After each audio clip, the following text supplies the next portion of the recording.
พี่น้องเอ้ยนี่ก็คือเก่าว่ามีก็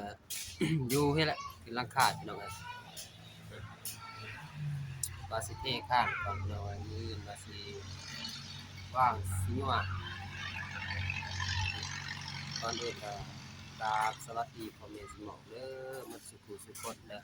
ที่เข้ามาใส่ซองบามิกบ่ว่าสิเป็นฝั่งไทยหรือฝั่งลาวหรืออยู่ต่างประเทศก็ยินดีเข้ามาเนาะที่สองบามิกแชนแนลเด้อพี่น้องเอ้ยพี่น้องเอ้ยนี่แหละว่าสิเท่พี่น้องเอ้ยว่าสิเท่ข้านก่อนพี่น้องเพื่ออืม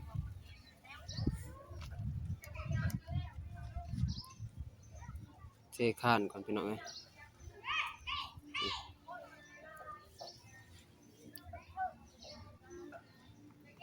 มื้ออื่นพุ่นแหละว่าสิวางใหม่นี่ก็มื้อนี้สิเท่ข้านก่อนนี่ทางเบาสายเพิ่นสบายดีเด้อสบายดีเนาะเด้อสบายดีเด้อโอ้อยู่ใกล้อยู่เจ้พี่น้องเอ้ยพี่น้องเราสวยเออ สวยเรือกันพี่น้องหลายมามื้อนี้มีแต่สิให้เบาสายนี่จับกล้องนะบ่มิกซ์เฮ็ดเวียกพี่น้องเอ้ยอืมนี่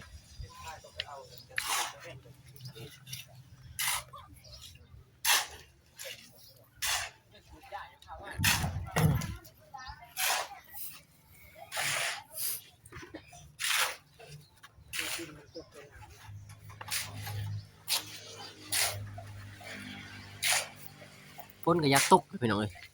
สภาพอากาศจัดไปแล้วเจียเนาะ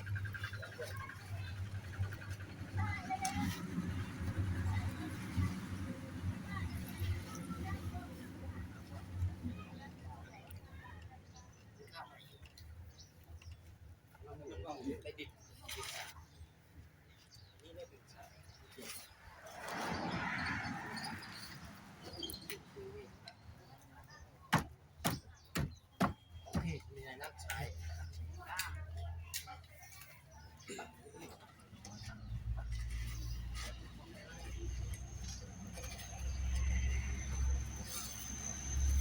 เลยบ่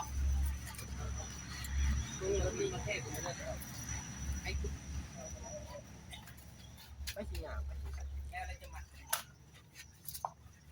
ตัวนี้มันซะบ่อะไรตัวนี้คือบ่มีเลยใหญ่เลยมันนี่ไง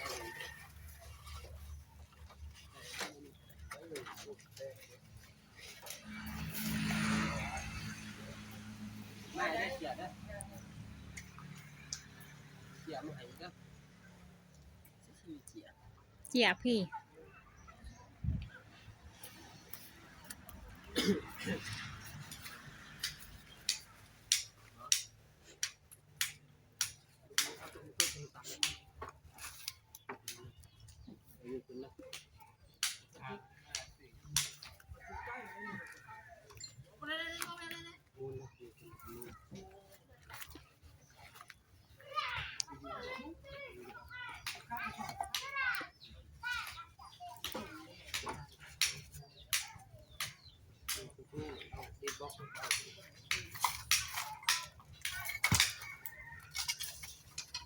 ออกเลยครับ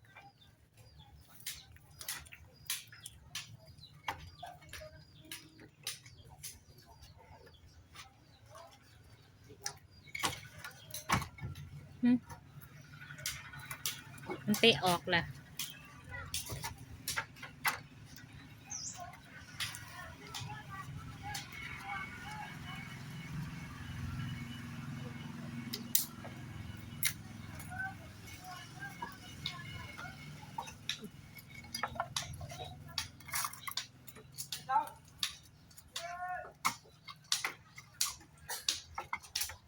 เอาเลย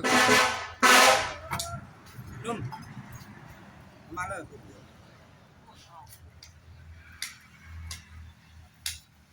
ดูกันมีประเทศเล็ก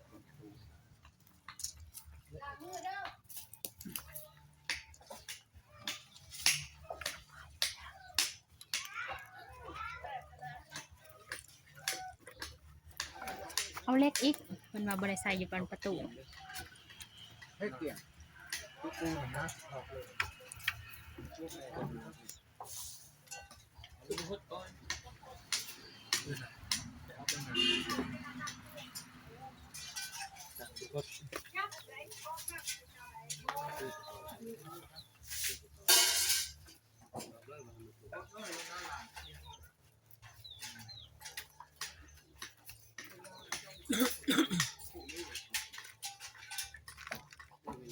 เอาบ่ อ๋อเดี๋ยวพ่อเดี๋ยวนุ่มอะไรวะนี่วะนี่วะ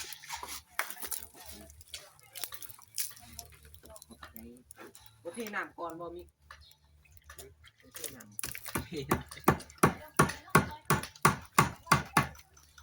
อะไรคนนึงก็ได้ไม่ยันมัน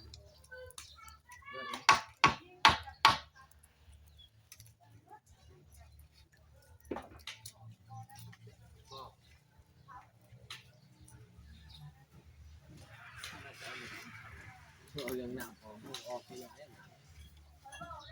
ออกไป ไม่ แล้ว ไว้เกี่ยวแล้วต่อไปนี่ เข้าบดได้ มาเลย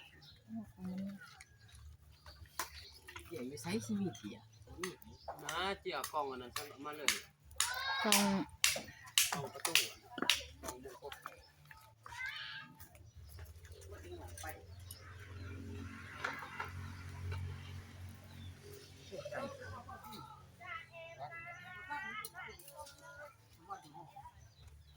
บ่เอาไก่ไก่เลย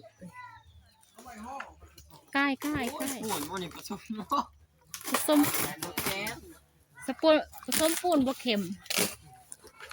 เป็นก่อน เป็นพ่อ เอาเกี่ยว สั้น โอ้ยวันนี้บอกสมองนี่แม่ปลูกมาสิไป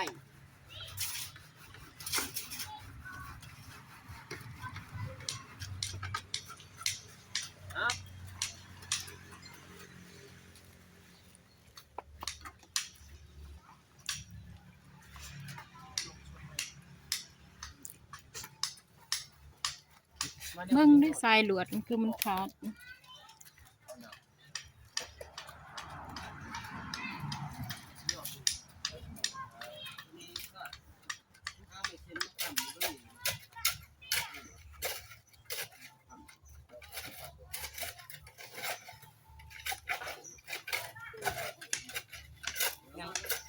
ยังแบบนี้เลยบ่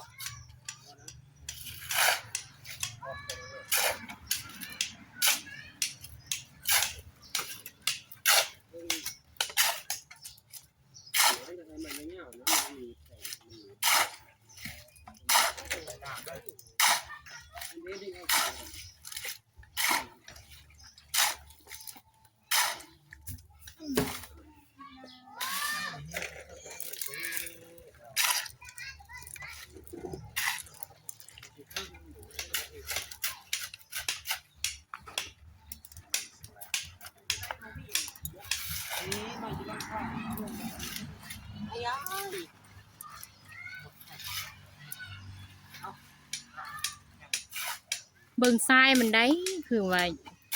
เส้นเดียว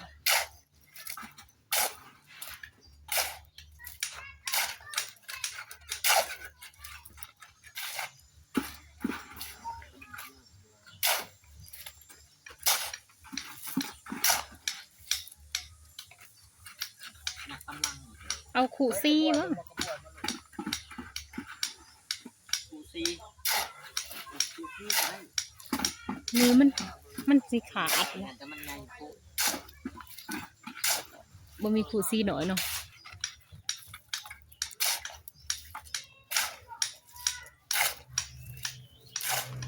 ระหว่างได้ทรายมัน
มาก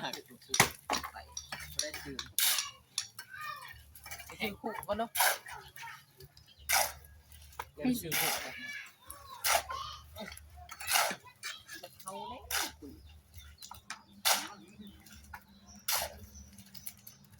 วัดจะไม่อยู่ย่อมติดเลยพวกมันพวกแน่ครับพวกแน่นะกะทิพวกเบิดไม่ได้แทงเอานะนี่นะวันนี้วะ เล็กสิใส่วงใส่อันนั้นเด้เล็กสิใส่สะยั่ว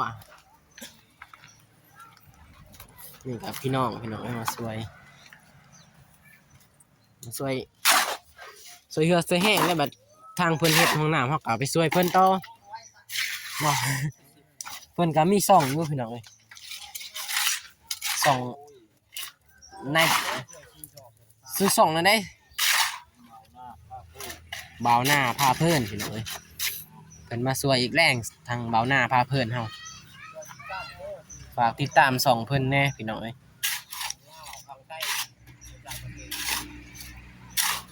ช่องบ่าวหน้าพาเพิ่นสิเป็นสายล่าพี่น้องบ่แม่นทางสายบุญดอกมื้อนี้เพิ่นมาช่วยบ่าวมิกแล้วก็บ่าวสายเฮ็ดห้องน้ำพ่อแม่น่ะเพิ่นบ่ได้ไปทางใดเนาะมื้อนี้เพิ่นก็เลยมาช่วยอีกแรงพี่น้อง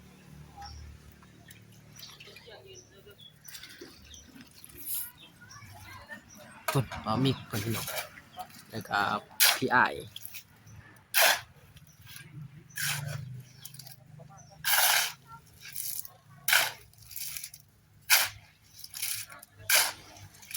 ค่ะพี่น้องเดี๋ยวสิได้ตัดหยุดเป็นตอนพี่น้องถ้าถ่ายดนมันก็สิยาวเนาะมันก็สิยาวมีแต่หยุดไปก่อนอีกพี่น้องเดี๋ยวเปิดมาอีก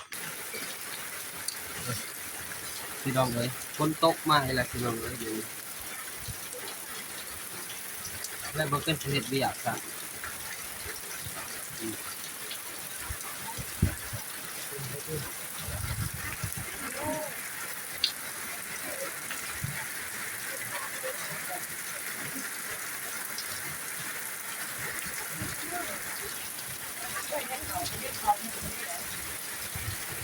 ตกแล้วเป็นเพื่อนยันตัวเท่ไปเบิดจักเฮ้ย นักแล้วนั่น อายุตัวเท่ไปเบิด คนแห้งเลยนะ